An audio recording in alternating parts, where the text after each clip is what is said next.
আসসালামু আলাইকুম সম্মানিত দর্শক, আজকে যেই ঘাসটি আপনাদের সামনে দাঁড়িয়ে রয়েছি এটি হলো সেই আমেরিকান গুয়াতিমালা ঘাস। এই ঘাসটি গরু, ছাগল, ভেড়া, মহিষ, গাড়ল যে কোনো গবাদি পশুর জন্য আপনারা এই ঘাসটি চাষ করতে পারেন। বর্তমান বাংলাদেশের একটি উচ্চ ফলনশীল ঘাস বলা যায় কিন্তু এই গুয়াতিমালা ঘাসকে।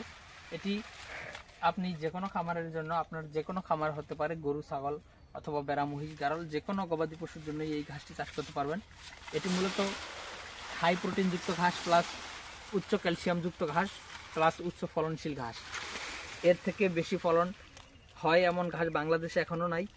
এর থেকে বেশি ক্যালসিয়াম কোনো ঘাসই এখনও, এর থেকে অর্ধেক ক্যালসিয়ামও অন্যান্য ঘাসে নেই, আর এর থেকে বেশি প্রোটিন সেই ঘাসও নেই। আমরা হয়তো অনেকেই বলি যে স্মার্ট নেপিয়ার 25% প্রোটিন আছে, কিন্তু গুয়াতিমালাতেও 25%-এর মতো প্রোটিন রয়েছে। তবে এটা যেহেতু ক্যালসিয়াম বেশি এবং এটা যেহেতু ভিটামিন, মিনারেল সব উপাদানই এই ঘাসটাতে কিন্তু প্রচুর পরিমাণে থাকাতে এই ঘাসটার মান অন্যান্য ঘাসের থেকে অনেক বেশি। তো দর্শকবৃন্দ, আপনারা যদি এই গুয়াতিমালা ঘাসটি আপনাদের জমিতে চাষ করতে চান, আমাদের কাছে হাই কোয়ালিটি, পরিপক্ক এবং ভালো মানের কাটিং গুয়াতিমালা ঘাসের রয়েছে। আপনি চাইলে গুয়াতিমালা ঘাসের চারা এবং কাটিং দুইটাই আমাদের কাছ থেকে সংগ্রহ করতে পারেন।